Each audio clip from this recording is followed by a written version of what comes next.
Friends நேயர்களுக்கு வணக்கம். வரலாற்றிலேயே முதன்முறையா இது நடக்கவே நடக்காது அப்படின்னு நினைச்சிட்டு இருந்த மத்தியில இப்போ வரலாற்றையே திருப்பி போடுற அளவுக்கு இந்த சம்பவம் நடக்க போகுது அப்படின்றது தான் நிதர்சனமும் இருக்கு. தமிழ்நாட்டு அரசியலே இப்போ ரொம்ப பரபரப்பா பேசப்பட்டிருக்கு. என்ன அப்படின்னு பாத்தீங்கன்னா, தேர்தல் நெருங்குது. 2026 சட்டமன்ற தேர்தல் நெருங்குது. இப்பவே கட்சிகள் எல்லாம் வந்து ரெடி ஆயிட்டாங்க. யார் யாரு கூட யார் யாரு கூட்டணி செட்டில் ஆயிடணும்பா, செட்டில் ஆயிடுங்க அப்படின்ற ரேஞ்சில் தான் பாருங்க. கிட்டத்தட்ட வந்து பார்த்தீங்கன்னா டிசம்பர் மாதத்துக்குள்ள ஆல்மோஸ்ட் எல்லா கட்சிகளும் வந்து என்ன பண்ணா இந்தந்த கட்சி இந்தந்த கூட்டணி தான் அப்படின்றது முடிவாயிடும். ஏன் அப்படின்னு பார்த்தீங்கன்னா, தேர்தல் தேதி அனௌன்ஸ் பண்ணிட்ட பிறகு வந்து பார்த்தீங்கன்னா முழுக்க முழுக்க வந்து பார்த்தீங்கன்னா தேர்தல் ஆணையம் அதை தமிழ்நாட்டை ஃபுல்லாக கண்ட்ரோல் எடுத்துப்பாங்க. அதுக்குள்ளேயே எல்லாத்தையும் செட்டில்மெண்ட் பண்ணிடணும். அதாவது எந்தெந்த கட்சிகளுக்கு என்னென்ன தொகுதிகள் யார் யார் எந்தெந்த கட்சி கூட்டணியில் இருக்கிறாங்க அப்படின்றத ஒரு முடிவுக்கு கொண்டு வரணும் அப்படின்னு சொல்லிட்டு எல்லா கட்சிகளும் மும்முரமா என்ன பண்றாங்க, செயல்படுறாங்க. இதுல தேசிய ஜனநாயக கூட்டணி, திமுக கூட்டணி 2 கூட்டணி இருக்கிறாங்க. இது தவிர்த்துட்டு விஜய் அவர்கள் தலைமையில 3வது ஒரு அணி உருவாக்கப்படும் அப்படின்னு சொல்லிட்டு தாவேகா தரப்புல இருந்து சொல்றாங்க.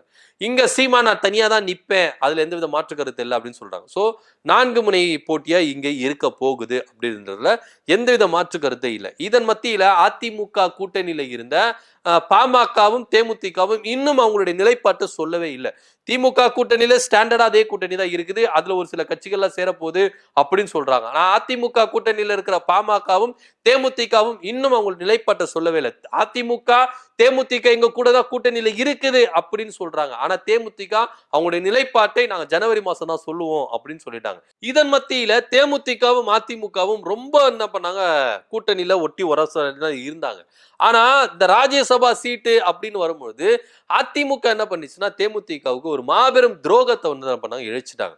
நாங்க சீட்டு கொடுக்குறோம்னு சொன்னோம், ஆனா இந்த வருஷம் சொன்னோமா, அதனால அடுத்த வருஷம் கொடுக்குறோம் அப்படின்னு சொல்லிட்டு என்ன பண்ணிட்டாங்க, சொல்லிட்டாங்க.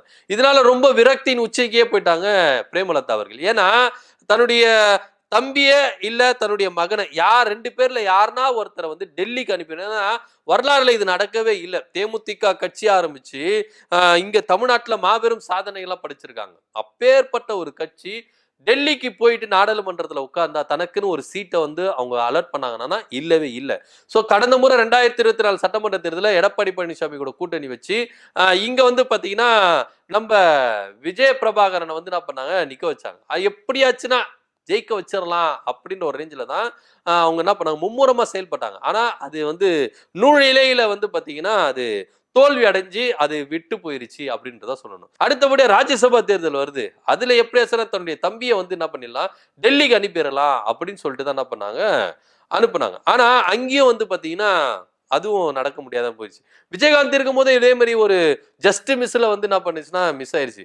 என்ன அப்படின்னு பாத்தீங்கன்னா, ராஜ்யசபா எம்பிக்கு வந்து பாத்தீங்கன்னா 5 எம்எல்ஏ வந்து பாத்தீங்கன்னா விஜயகாந்துக்கு சப்போர்ட் பண்ணியிருந்தா அவங்க கட்சி சார்பா ஒரு ராஜ்யசபா வந்து என்ன பண்ணிருப்பாங்க, டெல்லிக்கு போயிருப்பாங்க.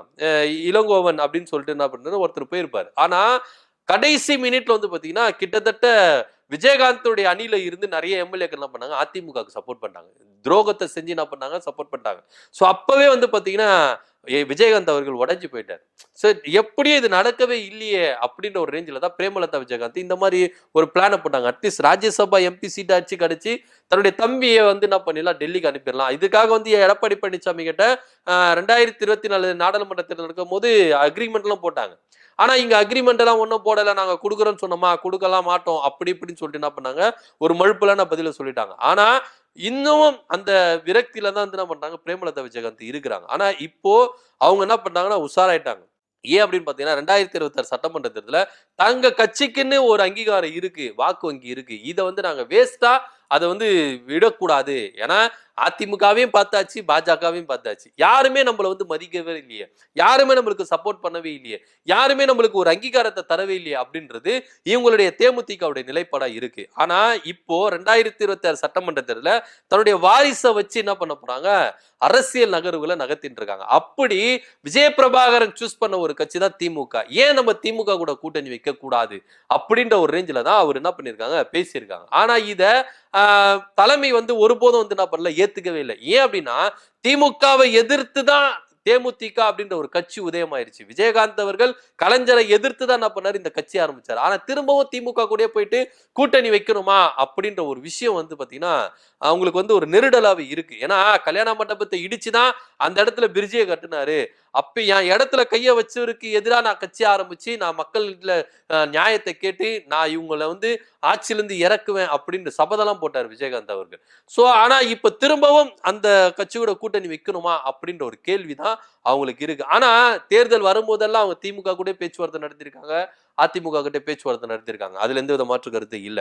சோ இப்படி இருக்கும்போது இது சாத்தியமாகுமா அப்படின்னா இப்போ இந்த வருடம் 2026 சட்டமன்ற தேர்தலில் இது சாத்தியமாக போகுது. வரலாற்றிலேயே இது நடக்காது அப்படின்னு நினைச்சிருந்தவங்க நடக்க போகுது. வரலாற்றின் முதன்முறையா தேமுதிக திமுக கூட கூட்டணி வைக்க போறாங்க அப்படின்ற ஒரு செய்தி தான் ரொம்பவே பரபரப்பா பேசப்பட்டிருக்கு. உண்மையிலேயே வந்து பாத்தீங்கன்னா திமுக தரப்புல இருந்து ராஜ்யசபா எம்பி சீட் வந்து கமலுக்கு கொடுத்த வாக்க காப்பாத்தினாங்கல்ல, அந்த ஒரு விஷயம் தான் சார் தேமுதிகவுக்கு ரொம்ப ஹார்ட் டச்ஃபுல்லா ஆயிடுச்சு. ஏன்னா இங்க கொடுக்குறேன் அப்படின்னு சொல்லிட்டு கால வரி விட்டாங்க, நம்பிக்கை துரோகம் பண்ணாங்க. ஆனா இங்க சொன்ன வாக்க காப்பாத்தினார்ல முதல்வர் ஸ்டாலின் அவர்கள், அதுக்காகவே தேமுதிக வந்து என்ன பண்ணுது, திமுக கூட கூட்டணி வைக்கலாம் அப்படின்னு. ஏன்னா 2026 சட்டமன்ற தேர்தல் இங்க பாஜக அதிமுக கூட்டணி வந்து மக்கள் மத்தியில ஒரு நல்ல வரவேற்பு கிடைக்கல, எடுப்படல அப்படின்றது தேமுதிக அண்டர்ஸ்டாண்டிங் பண்ணியிருக்காங்க. நிறைய ரிப்போர்ட் எல்லாம் எடுத்து பார்த்திருக்காங்க. அடுத்த 2026 சட்டமன்ற தேர்தலில் திமுக கூட்டணி தான் வின் பண்ண போகுது. எதுக்கு நம்ம தெரிஞ்சே தோக்குற இடத்துல நம்ம இருக்கணும், ஜெயிக்கிற இடத்துக்கு போவோம், நமக்குன்னு ஒரு அங்கீகாரத்தை வெற்றுவோம், நமக்குன்னு ஒரு எம்எல்ஏக்களை வாங்கிப்போம். ஏன் 2029 நாடாளுமன்ற தேர்தல் வரும்பொழுது அங்க வந்து நம்ம என்ன பண்ணுவோம், நம்முடைய சார்பா ஒரு பிரதிநிதி போயிட்டு டெல்லியில நாடாளுமன்ற தேர்தல போய் ஒரு சீட்டுல உட்காரலாம் அப்படின்ற ஒரு ரேஞ்சில தான் தேமுதிக இப்பவே என்ன பண்ணாங்க, ஸ்கெட்ச் போட ஆரம்பிச்சிட்டாங்க. சோ இதுக்காகத்தான் தன்னுடைய மகன் விஜய் பிரபாகரன் மூலமா என்ன பண்றாங்க, பேச்சுவார்த்தை நடத்திட்டு இருக்காங்க அப்படின்ற ஒரு தகவல் அரசல் புரசலா பேசப்பட்டிருக்கு.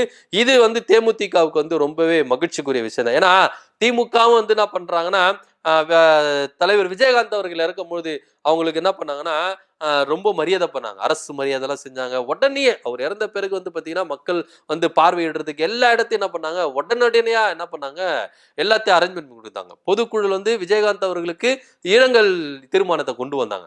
ஆனா இவ்வளவு செய்யறாங்களே அப்படின்னு சொல்லிட்டு தான் தேமுதிக பிரேமலதா விஜயகாந்த் அவர்கள் என்ன பண்ணாங்கன்னா முதல்வருக்கு ஸ்டாலினுக்கு வந்து என்ன பண்ணாங்க, நன்றியெல்லாம் தெரிவிச்சாங்க.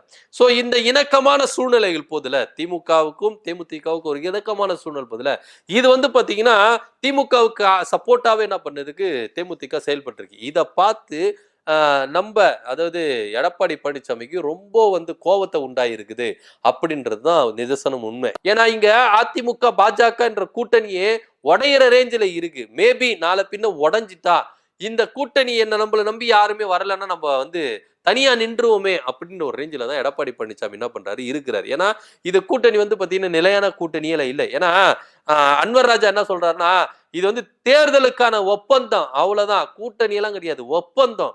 இந்த ஒப்பந்தத்தை நாங்க தேர்தல் முடிஞ்சோம் நாங்க கேன்சல் பண்ணுவோம், தேர்தலுக்கு முன்னாடியே நாங்க கேன்சல் பண்ணுவோம் அப்படின்ற ரேஞ்சில தான் அவருடைய பேச்சுகள் இருக்கு. சோ இப்படி இருக்கும் பொழுது இந்த கூட்டணி வந்து தோக்குற கூட்டணி அப்படின்றது எடப்பாடி பழனிசாமிக்கு நல்லாவே தெரியும். ஆனா இப்போ தேமுதிக நிலையான ஒரு ஸ்டாண்ட் எடுக்க போறாங்க. என்னன்னா திமுக கூட தான் கூட்டணி, அதுல எந்த வித மாற்று கருத்து இல்ல அப்படின்னு.